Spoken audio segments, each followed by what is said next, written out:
दोस्तों हम बीएड में पढ़ते हैं एंटरप्रेन्योरशिप के बारे में। अभी बीएड का नया करिकुलम है जिसमें आपका एक पेपर है जिसमें आप स्टार्टअप के बारे में, एंटरप्रेन्योरशिप के बारे में, एक एंटरप्रेन्योर बनने के लिए क्या-क्या गुण होने चाहिए उनके बारे में पढ़ते हैं।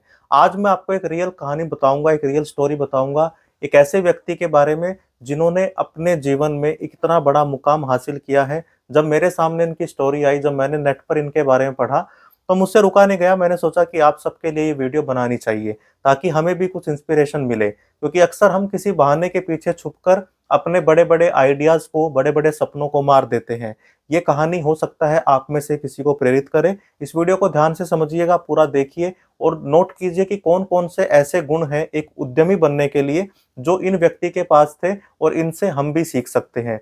तो दोस्तों ये कहानी है, ये किस्सा है एक ऐसे व्यक्ति के बारे में जो बिहार के सहरसा जिले के एक गाँव से आता है। इनका नाम है दिलखुश कुमार और इनकी कहानी भी कुछ ऐसी है कि आपका दिल खुश हो जाएगा।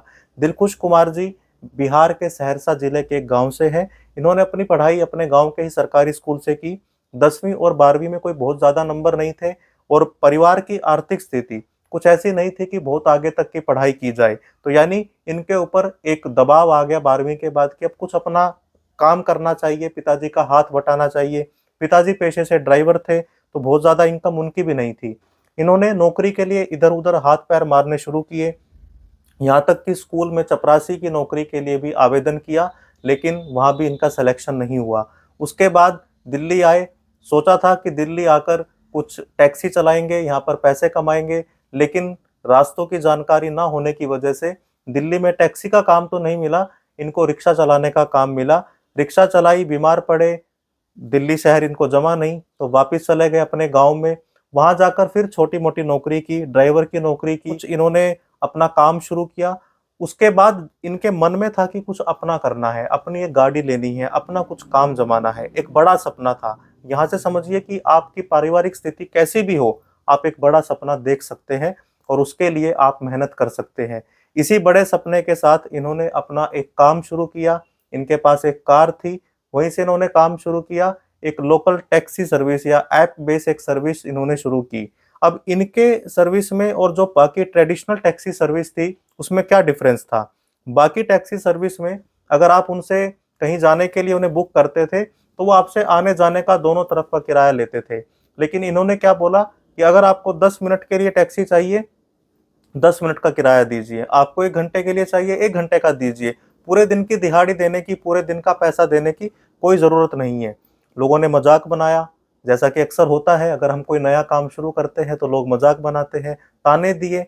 लेकिन जैसे-तैसे इन्होंने इन सब चीज़ों को डील किया और इनका अपना एक स्टार्टअप इन्होंने शुरू किया जिसका नाम रोडवेज था।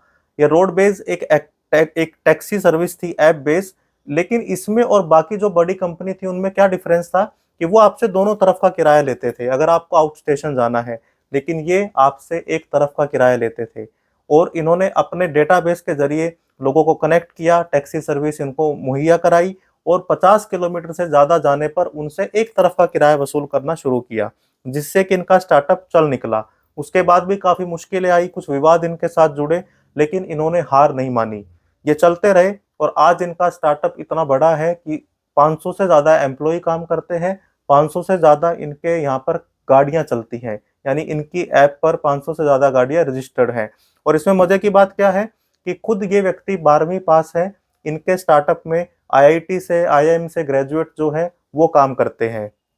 क्योंकि इनका विज़न बड़ा था, तो इसलिए इन्होंने हार नहीं मानी और इनको अपने ऊपर यकीन था, तो आज इन्होंने वो करके दिखा। इनका स्टार्टअप अब चल निकला है, तो इनकी स्टोरी भी अखबार में छपने लगी है, लेकिन वो दिन भी रहा होगा जब इन्होंने अकेले में संघर्ष किया होगा। मैं इनकी स्टोरी सुन रहा था इंटरनेट पे, इन्होंने बड़ी अच्छी बात कही कि मैंने 2 चीज़ों का त्याग कर दिया जब मुझे लगा कि मुझे बड़ा करना है, एक नींद का और एक निंदा का। यानी मैंने अपनी नींद को कम कर दिया, आलस को कम कर दिया और लोग मेरे बारे में क्या बोलते थे, मैंने उस निंदा को भी सुनना बंद कर दिया। क्योंकि जब तक आप इस नींद और निंदा के चक्कर में, यानी आलस और दूसरे लोग मेरे बारे में क्या कहते हैं, जब तक हम इसके चक्कर में पड़े रहेंगे, हम कुछ बड़ा नहीं कर पाएँगे। और दोस्तों इन ऐसे व्यक्ति अपने जीवन में हैं, अपने आस-पास हैं, जिन्होंने हमसे खराब परिस्थिति में कुछ अच्छा करके दिखाया है, हमसे भी बड़ा करके दिखाया है। हमें इनसे प्रेरणा लेनी चाहिए और एंटरप्रेन्योरशिप का जो आपका ये पेपर है, मैं अक्सर अपनी क्लास में बोलता हूँ पढ़ाते हुए कि इसे सिर्फ एग्जाम देने के लिए मत पढ़िए, इसे सिर्फ पास होने के लिए मत पढ़िए, इसका कोई विजन है, बड़ा विजन है। उस विजन को अपने दिमाग में रखिए कि जरूरी नहीं जितने बच्चे बीएड करेंगे, डीएलएड करेंगे, उन सबको नौकरी मिले या सरकारी नौकरी मिले। ये कड़वा सच है, हम इससे भाग नहीं सकते। हम भले कबूतर की तरह आंख बंद कर ले, पर बिल्ली है वो हमें देख रही है, बेरोजगारी हमें देख रही है। हम कितना भी इससे दूर चले जाए, छिप जाए, लेकिन ये हमारे पीछे पीछे चलेगी और उसका समाधान कोई सरकार नहीं कर सकती। इसका समाधान कर सकता है आपका अपना पुरुषार्थ, यानी आपकी अपनी मेहनत। तो ऐसे व्यक्ति से प्रेरणा लीजिए जिनका 12वीं में कोई अच्छा रिजल्ट नहीं आया, जिनकी पारिवारिक स्थिति कोई बहुत अच्छी नहीं थी, जिन्होंने रिक्शा चलाया दिल्ली में आकर, जिन्होंने दिल्ली की सड़कों पे रिक्शा चलाया है, आज वो व्यक्ति करोड़ों के स्टार्टअप का सीईओ है।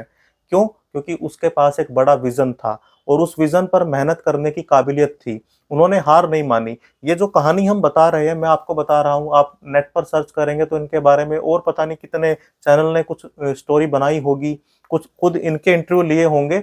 ये सब कब है? जब सफलता आ गई। एक टाइम ऐसा होगा कि ये भीड़ में अकेले थे। एक टाइम ऐसा होगा कि रात को इनको नींद नहीं आती थी, कोई इनके ऊपर दाव लगाने को तैयार नहीं होगा, कोई इनकी बात मानने को तैयार नहीं होता होगा, कोई इनको उधार के 10 रुपए देने को तैयार नहीं होता होगा, कोई इनके आइडिया पे यकीन नहीं करता होगा। लेकिन इनको अपने आइडिया पे यकीन था, उसके लिए मेहनत की। ये बताते हैं कि मैंने 2 घंटे की नींद लेनी शुरू की 24 घंटे में से, और 20-22 घंटे काम करना शुरू किया, क्योंकि मुझे कुछ बड़ा करना था। तो यहाँ से हम ये भी सीख सकते हैं कि अगर हमें कुछ बड़ा करना है तो वो सोकर सपने देखकर नहीं होगा, वो उठकर अपने सपनों पर मेहनत करने से होगा। मैं आपसे हमेशा ये रिक्वेस्ट करता हूँ कि जो आपके परिवार में किसी ने नहीं किया, आप उतना बड़ा विजन लेकर चलिए। हो सकता है आपके आने वाली पीढ़ी, आपका पूरा परिवार आपके भरोसे है, और आप अगर एक बार अपना काम कुछ अच्छा कर गए तो सबके लिए आसानी हो जाएगी। तो बिहार के सहरसा जिले के दिलखुश कुमार जी की कहानी, इन्होंने मेरा बड़ा दिल खुश किया, मुझे बड़ी प्रेरणा मिली, और मैं उम्मीद करता हूं कि आपको भी प्रेरणा मिली होगी कि चाहे स्थिति कितनी भी खराब हो, चाहे आपके पास फॉर्मल एजुकेशन है या नहीं है, चाहे आपके पास जेब में पैसा है या नहीं है, अगर आपके अंदर काबिलियत है मेहनत करने की, अगर आपको अपने ऊपर विश्वास है, अगर आपको जाकर लोगों से पूछने से डर नहीं लगता कि आप मेरे साथ काम करेंगे, मेरा आइडिया है, आप अगर लोगों को अप्रोच करने से नहीं डरते हैं, तो आपका कभी ना कभी कुछ बहुत बड़ा जरूर होगा। हो सकता है देर हो, लेकिन कभी भी आप हारेंगे नहीं।